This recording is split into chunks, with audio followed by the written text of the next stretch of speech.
반송된 택배. 내 이웃은 유튜브로 뜨고 싶어하는 좀 짜증나는 유형의 인간이다. 몇 년에 걸쳐 난 그가 계피가루를 처먹고 콜록대거나 도로를 타고 천천히 내려가는 자기 자동차 지붕 위에 누워있는다거나 뜨뜻한 물에 대가리를 처박으면서 개쩌는 승리, 개쩌는 실패, 아니면 그지같은 개쩌는 현상유지 이딴 소리를 외치는 걸 봐왔다. 그가 병적인 명성을 얻기 위해 멍청한 짓을 하는 걸 보는 건 피곤한 일이었다. 그래서 어느 날 그가 우리 집 문을 두드리고 자기가 몇 주 정도 집을 비울 것이며 우편 확인을 좀 해달라고 했을 때 솔직히 정말 안도했었다. 난 그놈의 멍청한 짓을 대비할 필요가 없다는 것을 알게 되었을 때 느낀 편안한 감정을 말로 다 설명할 수 없었다. 난 언제나 그의 기행이 내 삶에 재를 뿌리지 않을까 걱정했었다. 처음 며칠 동안은 상당히 평온했다. 그는 몇 개의 청구서를 받았고 스팸 메일 몇 개와 생일 카드라고 생각할 수밖에 없는 카드를 하나 받았다. 그러다 어느 저녁에 난 집에 오다가 그 집 우편함에 놓여있던 박스를 발견했다. 커다란 붉은 글씨로 반송된 택배라고 쓰여 있었다. 난 약골은 아니지만 혼자 그 박스를 드는데 무리가 있었다는 것은 인정한다. 그건 정말 무거웠다. 그걸 도로로 건너 우리 집까지 가져오는 건 더 힘들었다. 그리고 난 그걸 계단을 거쳐 우리 집 현관으로 가져오는 건 불가능하다고 깨달았다. 난 그걸 내 창고에 놓기로 결정했다. 창고에 내 차는 주차되어 있지 않았다. 창고 문짝이 후려치고 갈겨야 열리는 쓰레기였기 때문이다. 매일 아침 저녁으로 잘 안 열리는 창고문을 붙잡고 씨름하는 것보다 그냥 도려번에 차를 세워놓는 것이 훨씬 편했다. 나중에서야 창고문을 열 때 택배를 땅에 내려놓을 걸 하고 후회했지만 잘 잡고 있는데 굳이 그럴 필요는 없어 보였다. 내가 세 번째로 창고문을 걷어찼을 때 난 택배를 놓쳤고 난 그게 땅에 떨어지면서 뭔가 작게 깨지는 소리를 들었다. 젠장. 난 욕을 내뱉었다. 난 뭔가 중요한 걸 부수지 않았기를 바랬다. 그리고 말을 하지 않는다면 택배 운송 중에 깨진 걸로 넘어갈 수도 있겠다고 생각했다. 아무것도 손에 잡지 않은 상태로 난 마침내 창고 문을 여는데 성공했고 그 망할 문은 내 위로 말려 올라가는데 항이라도 하는 듯 끼익하는 소리를 내었다. 난 상자를 마저 끌어다 이웃이 찾으러 올 때를 대비해서 창고 구석에 놓았다. 그리고 난 그것에 대해 잊어버렸다. 며칠이 지나기 전까지. 악취가 창고와 집을 연결하는 문틈을 통과해 퍼지는 데까지 얼마나 걸렸는지는 잘 모르겠지만 그건 아주 천천히 진행되었다. 이 냄새는 마치 스컹크처럼 끈적거렸고 내가 처음 냄새를 맡은 뒤 며칠 이내로 난 그 냄새가 뭔지 직감했다. 뭔가 야생동물이 차에 치여 죽었고 그게 우리 집까지 냄새가 퍼진 것이다. 그 악취가 옅어지지 않고 점점 더 심해진다는 것을 깨닫고 나서야 난 그 발생지를 찾아다녔다. 범인을 찾는 것은 그렇게 어렵지 않았다. 창고 구석에 있는 그 상자였다. 난 그게 고기를 월마다 정기적으로 배급해주는 상자라고 생각했다. 고기는 냉장고에서 꺼내진 지 너무나 오래되어서 상한 게 틀림없었다. 도대체 상자 안에 고기가 얼마나 들어있길래 상자가 저렇게 크고 무겁단 말인가? 무슨 소 한 마리라도 들어있나?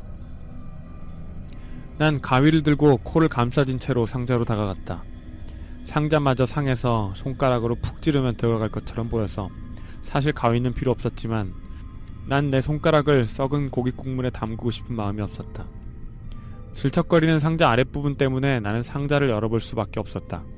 만약 다 끌어내려다 구멍이라도 나면 내용물이 온 바닥에 다 흘러넘칠 거 아닌가. 난 내키지 않지만 그 고기 덩어리들을 한 개씩 쓰레기 봉투에 담아 수거함에 버리려고 했다. 내 가위가 카드보드 박스 위쪽으로 붙어있는 테이프를 잘랐다.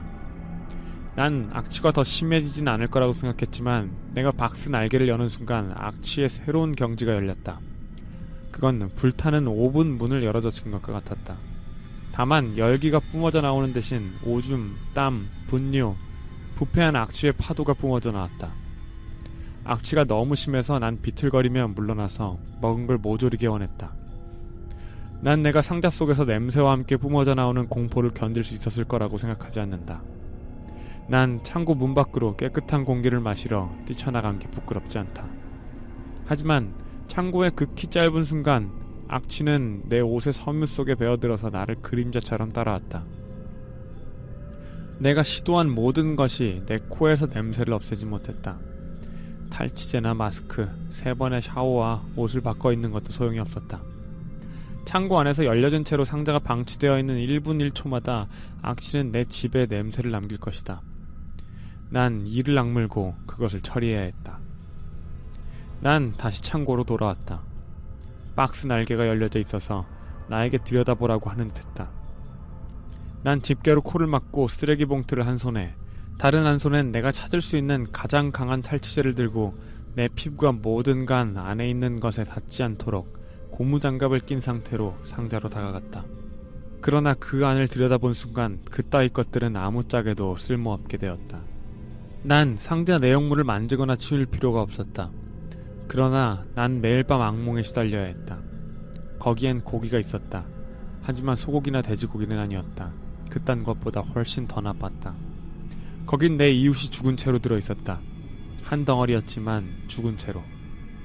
난 경찰을 불렀고 당연하게도 그들은 나를 조사했다. 자기 창고에 시체가 있는 남자를 용의자로 생각 안 하기도 힘들 것이다. 다행스럽게도 그들은 금방 난 아무런 관련이 없다는 것을 밝혀냈다. 내 DNA가 온 상자에 묻어있고 냄새가 온 집안을 진동을 했지만 죽은 이웃의 손에 반박할 수 없는 증거가 들려있었다. 비디오 카메라였다. 그들은 나에게 그 내용을 딱 한 번 보여줬다. 난 그들이 이걸 보여주도록 허가를 받았는지 아니면 내가 큰 상처를 받을 수 있다고 생각했는지는 모르지만 아무튼 난 테이프를 봤다. 내 이웃은 화물 운반 시설 밖에서 상자 위에 앉아 웃으며 미국을 가로질러 자기 자신을 택배로 붙일 거라고 말하고 있었다. 그는 오줌을 담을 병, 음식, 베개, 그리고 손전등을 몇 개 가져왔다.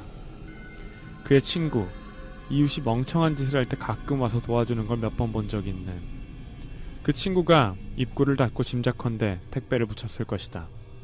그 다음 몇 시간 동안 혹은 며칠 동안 이웃은 진행 상태에 대한 몇 개의 짧은 영상을 녹화했다. 내 생각에 전 지금 트럭에 있는 것 같아요. 움직이는 게 느껴지는데요? 지금은 창고에 도착한 것 같아요. 상당히 더운데요. 여전히 음식은 이런 것들을 말이다. 그리고 나서 마지막 순간에 상자가 땅에 떨어졌다.